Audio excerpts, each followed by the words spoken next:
સો ચાલો જો અમે લોકો અંદર તો ગયા પણ પાછા બહાર કાઢ્યા કેમ કે છોકરાઓના કપડાં કોટન ના હતા ને એટલા. હેલો ગુડ મોર્નિંગ ફ્રેન્ડ્સ, કેમ છો? સ્વાગત કરું છું ફરીથી બધાનું એક નવા વિડીયોમાં. જૂનાગઢથી વિડીયોની શરૂઆત કરી છે મમરા સાથે, ચા મમરા અને સાથે છે જો એક મસ્ત મજાના નાના નાના ટોસ્ટ બતાવો.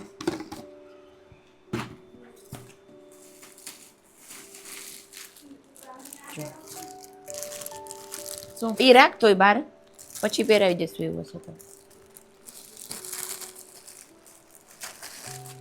જો એક આ નાના નાના ટોસ્ટ છે, બેબી ટોસ્ટ જેવું, કિડની જેવું લાગે, કિડની આવી જ હોય.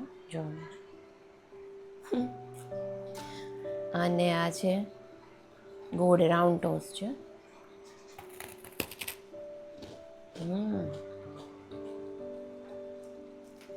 આ બધું છે ને નાના નાના અમે હતા ને વેરાવળ, મારા મામાને ત્યાં બહુ લાવતા મારા નાનાઓ.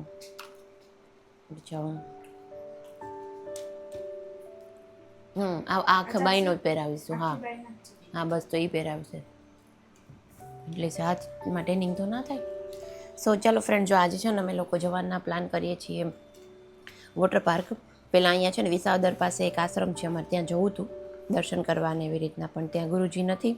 પછી એવો પ્લાન કર્યો કે વોટર પાર્ક ઘણા સમયથી પ્રહાનને જવું છે ને તો વોટર પાર્ક જ જઈએ. મમ્મી છે ને તો સાથે પ્રહાનને લઈ અને નાઈ. પોરબંદર એવું થાય કે પોરબંદરનું વોટર પાર્ક નાનું છે અને અહીંયાનું એવું છે મેંદડા પાસે વોટર પાર્ક એ સરસ છે, મોટું છે અને હમણાંનું જ છે. એટલે મમ્મી છે ને તો એ નાસે પ્રહાનની સાથે, એમ કે મને વોટર પાર્કના પાણીમાં નાવું બિલકુલ ન ગમે, એટલે બટ પ્રહાનની પણ ખૂબ જ ઈચ્છા છે. મને એ ના એ પણ ઓછું ગમે, બટ મેં કીધું ક્યારેક ચાલે, એની બહુ ઈચ્છા છે ને તો એકાદી વાર નવડાવી દઉં. એને લગભગ ક્યારેય અમે લોકો વોટર પાર્કમાં એ રીતના લઈને નથી ગયા એટલા માટે. સો ચાલો જો ફટાફટ અત્યારે વાગી ગયા છે 9:30. અહીંયા જ મોડું થઈ જશે એમ છે. 10:30 તો અહીંથી નીકળી જાય, અહીંથી 1 કલાકનો રસ્તો છે અને પછી ત્યાં એન્જોય કરીશું. તો ચાલો વિડીયો એન્ડ સુધી જરૂરથી જોજો અને બસ બહુ બધા લોકોની સરસ સરસ કમેન્ટ્સ આવે છે. Thank you so much. આવીને આવી કમેન્ટ્સ કરતા રહેજો. ચાલો મળીએ આપણે થોડી વાર પછી. Bye bye. સો ચાલો ફ્રેન્ડ્સ, જો અમે બધા ગાડીમાં ગોઠવાઈ ગયા છીએ. બધા તો નહીં, હજી મમ્મીની ન થાય, ભાભીની, ધ્યાન, પ્રહાન અને હું. અને ધ્યાનને ગરમ ઠંડી ઠંડી હવા ખાઈ છે. અમે કાર લઈને નથી આવ્યા પણ ભાઈની કાર લઈને અમે લોકો જઈએ છીએ. બરોબર, દોરી ઠંડી કરું છું. દોરી ઠંડી કરે છે તો કર દોરી ઠંડી. ગરમી તો છે પણ એટલે જ મારો ડિસિઝન બેસ્ટ જ છે. મારે નાવું નથી વોટર પાર્કમાં. તમે લોકો નાજો, ગરમી ખાજો અને હું ત્યાં આરામથી બેસીશ છે. તો જો અમારું એક બેગ રેડી છે, મમ્મી ને ભાભી આવે છે અને બસ નીકળતા લેટ 11 તો વાગી ગયા. અહીંયા જ ત્યાં 3 કલાકનો જ ટાઈમ મળશે તમને, 2 થી 3 કલાકનો જ. હા, ક્યાં આવ્યો? White and wild water park. હા, તારું બચપન વાળું જો અહીંયા દુપટ્ટા હા, મોટી રાઈડમાં જવા દઈને જવાનું, પણ પછી નીચે ઉતરીએ ને તો પાણી નીચે ઊંડું હોય, દેખાય ને. નાની નાની રાઈડમાં મજા આવશે, તમારા માપની. હા, જો અહીંયા છે લોકર્સમાં થોડો ઘણો સામાન રાખી દીધો છે અને અહીંયા જો આ 4 જણા નાવાના છે. ફૂલ તડકો છે, એકદમ મસ્ત. સો ચાલો જો અમે લોકો અંદર તો ગયા પણ પાછા બહાર કાઢ્યા કેમ કે છોકરાઓના કપડાં કોટન ના હતા ને એટલા માટે. અને હવે જો બસ જો મારે તો નવા નથી એટલે આપણે તો મસ્ત એમનેમ જ રેડી થઈને રહેવાનું છે. તો બસ જો આ લોકો જાય છે પાણીની અંદર. પ્રહન તો ખૂબ એક્સાઇટેડ હતો બહુ જ, કેમ કે ફર્સ્ટ ટાઈમ આવી રીતના રાઈડને એન્જોય કરવાનો હતો. અને પહેલાં એક વખત અમે એને પોરબંદર લઈ ગયા હતા, બટ સરસ મજાનું કહેવાય ને એવું વોટર પાર્કમાં પહેલી વખત આવ્યો હતો. અને બહુ જ લાઉડ મ્યુઝિક હતું, એના લીધે વોઇસ ઓવર કરવો પડ્યો કેમ કે કોપીરાઇટ આવી જાય. અને એટલું લાઉડ મ્યુઝિક, એટલો શોર વીકડેઝમાં જ અને વેકેશનના લીધે મને આમ આવી જગ્યાએ ઓછી ગમે જવું, બટ પ્રાણના લીધે હું જતી હોઉં છું. પહેલાં મેં મમ્મીને કીધું હતું કે એ ત્યાં છે ને તો તમે લઈ જાજો, બટ મારો ભાઈ ફ્રી નહોતો એટલે લઈ નહોતો જતો, કે તું આવ ને તો પછી લઈ જશું, એમ કે મને ન ગમતું હોય એટલા માટે. બટ હવે શું ગઈ છું અહીંયા ફૂડ કોર્ટમાં અને બહુ જ ટ્રાફિક છે, બહુ જ આમ અવાજ ને તો અહીંયા છે ને પાણી જ લઈ જવા દે, અંદર બીજું ખાવા પીવાનું સ્નેક્સ કે બિસ્કિટ વેફર કંઈ જ લઈ નથી જવા દેતા. ત્યાં જ કેન્ટીનમાં જે મળે એ ખાવાનું.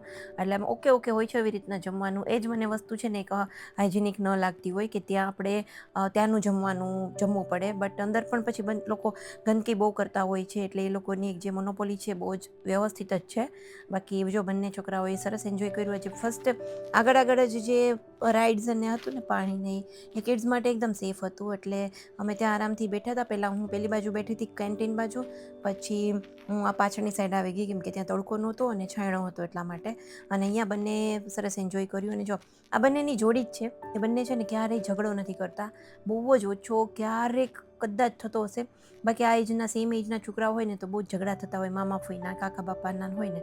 બટ પ્રહાન અને ધ્યાન બંનેને બહુ જ કદાચ હવે થોડાક સમજણા થયા એટલે થાય છે, બાકી કોઈ દિવસ ઝઘડો નથી થતો. ને બંને એની એકબીજાની કંપની છે ને બહુ જ સરસ એકદમ સારી રીતે એન્જોય કરતા હોય છે. સો ચાલો બજો આપણું હવે ઓલમોસ્ટ ખતમ થઈ ગયું બધું, નાહી લીધું અને હવે નીકળીએ પાછા. ચાલો વાગ્યા છે 4:30-5. સો ચાલો ફ્રેન્ડ્સ, જો આવી ગયા છીએ અમે વોટર પાર્કથી ઘરે. અને એટલી ગરમી હતી કે વાત જવા દો. મેં તો નાહ્યું તો નથી, હું તો ત્યાં બેઠી જ હતી, પણ પછી બફારો અને ગરમી બહુ જ લાગતી હતી. અને ઘરે આવી અને બસ જો ફ્રેશ થયા, કપડાં ચેન્જ કર્યા. પ્રહાન તો જો આમનામ જ સૂઈ ગયો છે કેમ કે એને પણ એટલી ગરમી થાય છે. હા. અને પ્રહાનને છે ને જો થોડોક એવો નખમાંય વાગ્યું છે, નખ ઉખડી ગયો અડધો. પાણીમાં ઓલો પોચો થયો હશે ને પછી ખબર ન પડી એને. આમને કઈ ઠેસ વાગી હતી કે એમ જ પડી ગયો? એમ જ નીકળી ગયો નખ. જો એનો તને કંઈક થયું, એને કંઈક થયું ને મારી પાસે આવ્યો ને જોયું ને તો નખ અડધો છે ને નીકળી ગયો હતો. એટલે પોચો હતો ને ત્યારે નીકળી તો ગયો, પણ હવે એને જઈને થોડુંક દુખે છે. અને એનું જો ક્યુબિક લીધું હતું ને તો એ જ આખો લઈને ક્યુબિકથી જ રમે છે આજે આખો દિવસ. હવે મમ્મી ચા ને એવું બનાવે છે અને હું તો જો અહીંયા સૂઈ ગઈ છું થોડીક વાર પ્રહાનની સાથે, કેમ કે ઘરે આવી અને છે ને નાઇટ ડ્રેસ પહેરી અને ત્યારે જ થોડીક શાંતિ થઈ. બહુ જ ગરમી હતી ને, શું કહેવાય, એટલી ગરમી હતી ને કે ક્યાંય જવાનું મન જ નથી થતું. આ તો છોકરાઓની સાથે જવું પડે કેમ કે હવે એનો બી ટાઈમ છે આ રમવાનો ને એન્જોય કરવાનો વેકેશનમાં. બાકી મને તો લિટરલી હવે બહુ જ કંટાળો આવે છે ક્યાંય જવાનો આવવાનો. આમ એમ થાય કે બસ આપણે કમ્ફર્ટ ઝોનમાં ઘરે જ રહીએ, ક્યાંય ન જઈએ. નથી પિયરમાં આવવાનું એટલું નથી થતું, મને ક્યાંય જવાનું મન નથી થતું. મને બસ એમ થાય કે હું ઘરે રહું, ઘરનું મારું જે રૂટીન છે ને એમાં રહું, અને બસ ઘરે રહું. ફ્રી હોવ તોય ઘરે રહું અને કામમાં હોય તો ઘરે કામમાં રહું. બસ એવું થઈ ગયું છે. બાકી જો પ્રહાનને લઈ અને કાલે નીકળી જશું. સો ચાલો મળીએ થોડી વાર પછી. આજે શું કહેવાય, ડેઇલી વ્લોગ્સનું જ્યારે ચાલુ કર્યું છે ને ત્યારે ઘરની બહાર નીકળીએ ને ત્યારે મારા માટે થોડું કન્ટેન્ટ ગોતવું થોડુંક ડિફિકલ્ટ થઈ જાય. ઘરે હોય તો કંઈક આપણું રૂટીન હોય, એમાં રહીએ. બહાર આવીએ તો કંઈ રૂટીન જ ન હોય. બટ ચાલો જોઈએ મમ્મી લોકો શું કરે છે કિચનમાં. મમ્મી તો બેસી ગઈ અહીંયા થોડા કપડાં લઈને સંકેલવાના છે. ત્યાંનું ભાઈ અહીંયા સેટ થઈ ગયો. એટલે ઓઢવાની જરૂર પડે એટલી ગરમીમાં? હા, અહીંયા હાવ એસીનું ઓલું માથે જ રાખ્યું છે. હે શું સમર કેમ્પ? તારો આ સમર કેમ્પ? અને આ ચા આવી ગઈ મોડી છે. તો ચાલો કંઈક 5:30 વાગતા અમે લોકો ઘરે પણ પહોંચી ગયા છીએ. અને ઘરે આવીને સૌથી પહેલાં તો બધાએ નાહ્યા, ફ્રેશ થયા. એ બધાએ કપડાં ચેન્જ કર્યા બધાએ, કેમ કે ત્યાં નાહ્યા હતા ને એટલે આવીને બધા પ્રોપર સરસ પાણીથી નાહી ધોઈ ક્રીમ લગાવ્યું. અને બહારના પાણીમાં જ પ્રોબ્લેમ થાય. જો મારા મમ્મીને અને ધ્યાનને થોડું છે ને સ્કિનમાં ઇચિંગ ને એવું થાય છે. પ્રહાનને તો કંઈ થયું નથી, બટ એ બંનેને પછી સરસ મોઇશ્ચરાઇઝરને લગાવીને દીધું છે. બાકી હું ને મારો ભાઈ જો કંઈક નાની મોટી કંઈક વાતોચીતો હોય કરવાની કરતા હોય છે. ને કમેન્ટ આવી હતી તો મારે એક જ ભાઈ છે. અને હમણાં અમે અમદાવાદ લાસ્ટમાં ગયા હતા ને ત્યારે અમે લોકો સાથે જ હતા. મારા ભાભીના મમ્મી છે એ અમદાવાદના છે, એટલે અમે ત્યાં ગયા હતા. અને બસ જો અમે ચા પીધી, વાતો કરી. અને ઘરે હોય ત્યારે આ જ રૂટીન હોય, પણ મને આ રૂટીન ગમે. ઘરે એકદમ છે ને શાંતિથી બેસવું, વાતો કરવી અને છોકરાઓને ઘરમાં સાચવવાના. તો આમ મને વધારે મજા આવે છે. બાકી જો પ્રહાનને છે ને થોડું ઘણું પાછું આમ લાડ આવતો હતો કેમ કે એને ઊંઘ આવતી હતી. અને મેં પછી કારમાં એને કીધું કે હવે સૂઈશ તો પછી રાતે વહેલો નહીં સૂઈ શકે, એના કરતાં અત્યારે ન સૂતો અને અહીંયા મારી સાથે બેસ, આપણે થોડી ઘણી વાતો કરીએ. ચાલો શું બનાવે છે નહીં? ભાખરી? ચલો ભાખરી બને છે ગરમ ગરમ. મારે તો ન્યાય ભાખરી હોય, અહીંયાય ભાખરી. હું કે તું શું કે છે અને મેં કીધું તું તો ખરું કે કઈને જા જમવાનું. જમવાનું હાલશે હવે સાદું જ ખાવું જ તો બીજું શું રોજ રોજ હું બહારનું ખાવું છે કપડાં અત્યારે જ ધોઈ નાખ્યા બધા કાલ પાણી લાઈટ નથી ને સવાર 7 વાગે વહી જા લાઈટ. લાઇટનો કાપ છે કાલે ઓહો જો પાણી બધું ભરી લીધું આ જુનાગઢમાં આ વખતે કાપ ઓલું આ ઉનાળામાં પહેલો કાપ. નહીં ઓલું નથી થતું ને હવે ઘટતું નથી ને પાણી નહીં પાણી તો ફૂલ છે. સરસ લ્યો તો અત્યારે કપડાં ધોઈ લીધા એમ ને આટલી બધી કા ભાખરી કરી ચાલો હવે ડિનરનો ટાઈમ છે પ્રહાનભાઈ તો જો ખાલી કેરી જ લીધી છે અને અહીંયા બધા મમ્મીના અથાણા છે જો આમાં છે જો મેથી ને કેરી આ ગુંદા આમાં ખાટી કેરી ગુડ કેરી કેળા ગરમર અને આ ઓલા ખાટિયા ગુંદા બાકી છે આ બધી વસ્તુ છાશ ભાખરી પણ બની ગઈ છે અને આમાં છે ખીચડી વઘારેલી સેવ ટમેટાનું શાક ચાલો ડિનર કરવા બધાય સો ચાલો ફ્રેન્ડ જો આ હતો વોટર પાર્કનો એક નાનો એવો વિડીયો અને બસ જો આ વિડીયો તમને ગમ્યો હોય તો વિડીયોને લાઈક કરજો શેર કરજો ચેનલ પર નવા હોય તો ચેનલને સબસ્ક્રાઈબ પણ જરૂરથી કરજો જલ્દીથી મળીશું એક નવા વિડીયોમાં ત્યાં સુધી બાય બાય આવજો ટેક કેર